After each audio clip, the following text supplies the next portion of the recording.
Hello friends, आपके अपने YouTube channel MIM news bulletin में आपका हार्दिक स्वागत है। इस वीडियो में हम बात करेंगे बिहार STET सर्टिफिकेट और मार्कशीट के बारे में।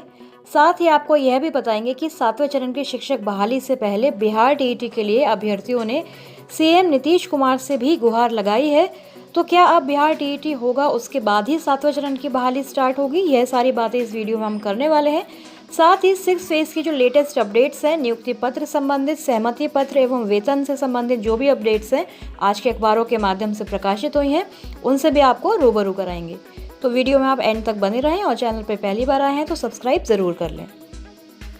सबसे पहले आपको एक बार रिमाइंड करा दें कि बिहार विद्यालय परीक्षा समिति की तरफ से 2 दिन पहले जो लेटर जारी हुआ है, उसमें सभी STET अभ्यर्थियों को रिजल्ट कार्ड डिस्ट्रीब्यूट करने का जो लेटर है, जिलों के सभी जो DEO हैं, जिला शिक्षा पदाधिकारी हैं, उनको लिखा गया है कि जो रिजल्ट कार्ड है 1,54,000 अभ्यर्थियों को भेजे जा रहे हैं और उसको वितरित करने की जो व्यवस्था है वह सभी डिस्ट्रिक्ट एजुकेशन ऑफिसर्स को अपने जिलों में करनी है कि किस प्रकार से उसका वितरण किया जाना है।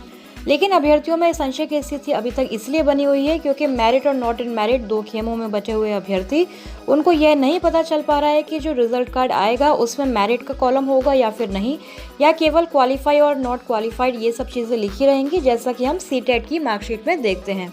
तो कुछ अभ्यर्थियों द्वारा यह भी कहा जा रहा है, ऐसे भी चर्चा है, ऐसे भी कयास लगाए जा रहे हैं कि अभी जो बिहार बोर्ड है सभी जो शामिल अभ्यर्थी हैं उनको केवल मार्कशीट डिस्ट्रीब्यूट करेगा।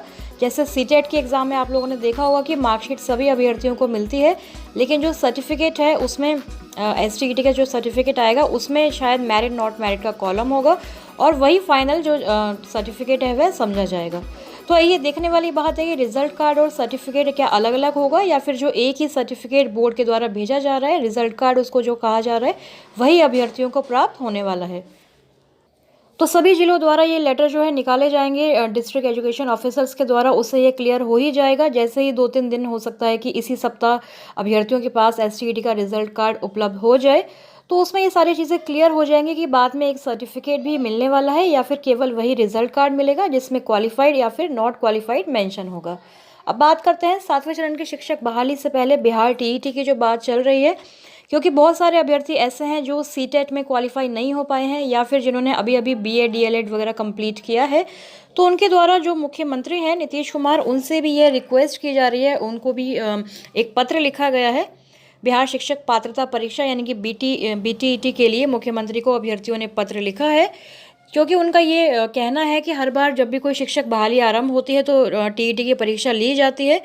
इस बार भी आप लोग जानते हैं कि STET अभ्यर्थियों के लिए उच्च माध्यमिक की जो बहाली होगी तो उसमें STET अभ्यर्थियों को शामिल किया जाना है 7वें चरण में।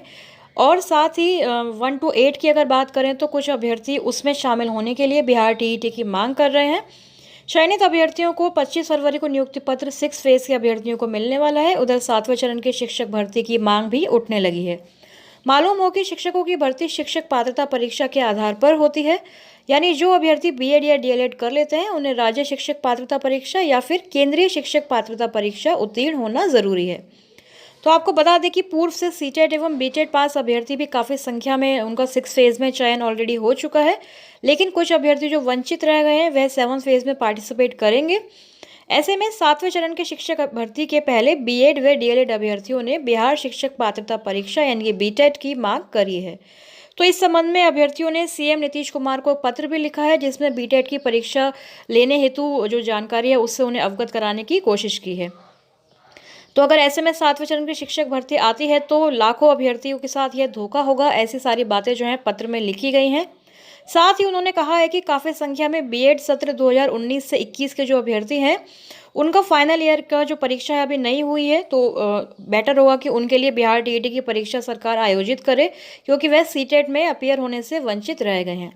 लेकिन एक चीज़ आपको यहाँ पर हम फिर से बताना चाहेंगे कि यदि बिहार TET की परीक्षा होती है तो 7वें चरण की शिक्षक बहाली में और ज़्यादा डिले होगा और ज़्यादा देरी होगी, क्योंकि कब बिहार TET का विज्ञापन आएगा, कब परीक्षा होगी, कम से कम 2-3 महीने से ज़्यादा का भी समय इसमें लग सकता है, क्योंकि आगे जो चुनाव भी आने वाले हैं नगर निकाय के, तो उस समय भी सरकार व्यस्त रहने वाली है। उसके बाद बिहार TET की परीक्षा होगी, फिर 7th फेज कब स्टार्ट होगा ये आप खुद ही सोच सकते हैं। तो इसलिए बेटर यही होगा कि 7वें चरण के शिक्षक बहाली को जल्द से जल्द आरंभ करवाने पर अभ्यर्थियों का पूरा जो ध्यान है वह केंद्रित होना चाहिए। 25 फरवरी को नियुक्ति पत्र भी वितरित किए जा रहे हैं। 23 फरवरी से ही स्टार्ट हो रही है। कुछ जिलों में यह प्रक्रिया 25 फरवरी तक भी चलने वाली है नियुक्ति पत्र वितरण करने की। साथ ही 25 फरवरी को कोई बड़ा फैसला भी, कोई बड़ा ऐलान भी मुख्यमंत्री द्वारा या शिक्षा मंत्री द्वारा भी किया जा सकता है। तो इसमें इंटरव्यू होगा, सुपर टीईटी होगा, कोई और टेस्ट होगा, ऐसी तो संभावना बहुत ही कम है, लेकिन कोई ना कोई निर्णय 25 फरवरी को ज़रूर ही सामने आएगा 7th फेज से संबंधित। अब बात करते हैं 6 फेज के अभ्यर्थियों के बारे में। उनका नियोजन होने जा रहा है, उनका चयन हो चुका है, उनको नियुक्ति पत्र मिलेगा, लेकिन उनको एक सहमति पत्र भी देना होगा विद्यालय वगैरह चूज करने के लिए। साथ ही उनके वेतन संबंधित जो बातें हैं आज के अखबारों ने प्रकाशित की हैं। लिखा गया है कि 2 साल तक कक्षा 1 to 8 के सभी 42,000 नए नियुक्त होने वाले शिक्षकों को प्रति माह यानी कि पर मंथ 22,760 रुपये फिक्स वेतन जो है मिलने वाला है। और 2 साल बाद ही जो है इनका ग्रेड पे वगैरह इनको मिलना स्टार्ट होगा। तो 1 to 5 के लिए लगभग 31,000, 6 to 10 के लिए 32,805 रुपये एवं 11-12 के शिक्षक जो बनेंगे उनको 2 साल बाद 34,460 रुपये मिलने वाले हैं। तो पूरा जो नया पे मैट्रिक्स है यहाँ पर विस्तृत पूरा लिखकर डिटेल्स में यहाँ पर दिया हुआ है कि जो भी वेतनमान है, ग्रेड पे है, वो 2 साल बाद मिलना स्टार्ट होगा।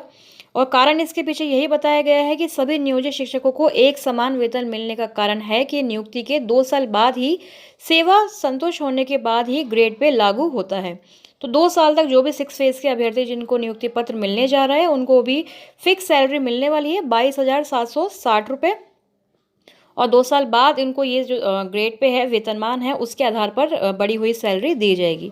तो इससे आप लोग अंदाज़ा लगा सकते हैं कि कितने साल बाद, यानी कि 20 साल बाद मकान भत्ता, मेडिकल भत्ता ये सब जोड़कर 20 साल बाद 1 to 5 के शिक्षकों की 50,000 से ज़्यादा सैलरी होगी। वहीं 6 to 8 के लिए भी लगभग 53,000 और 11 व 12 के जो शिक्षक हैं वह लगभग 56,000 सैलरी उनकी 20 साल बाद होगी।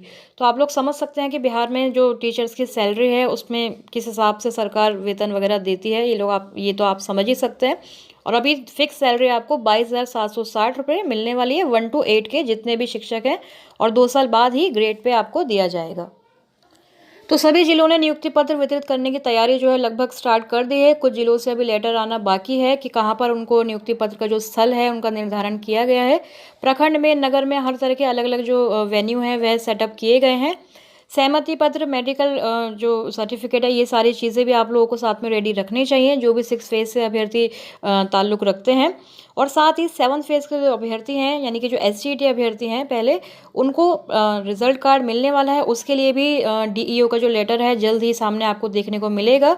अभी तक किसी भी जिले का नहीं आया है, कल संडे भी था, तो हो सकता है कि इस वीक में ही आपको कोई ना कोई ऐसी जानकारी मिल जाए आपके ज़िले में कि आपको DEO ऑफिस में जाकर वह लेटर रिजल्ट कार्ड आपको कलेक्ट करना होगा। साथ ही आपको अपना एडमिट कार्ड लेकर जाना है। यदि किसी का एडमिट कार्ड खो भी गया है तो आपको आपने कहीं फ़ोन में कहीं स्टोर उसको किया होगा तो उसका प्रिंट आउट निकाल कर साथ में ले जा सकते हैं। और अपनी जो वैलिड ID है वो भी आपको लेकर जानी होगी, तभी आपको SGT का रिजल्ट कार्ड वहाँ पर दिया जाएगा। तो फ्रेंड्स, अभी की यही लेटेस्ट अपडेट्स हैं। आगे कोई भी अपडेट आती है, कोई भी नई इन्फॉर्मेशन आती है 6 या 7 फेज से संबंधित, तो आपको सबसे पहले बताने की कोशिश करेंगे। इसके लिए आप हमारे चैनल MIM न्यूज़ बुलेटिन को सब्सक्राइब कर लें अगर अभी तक नहीं किया है तो। Thank you for watching.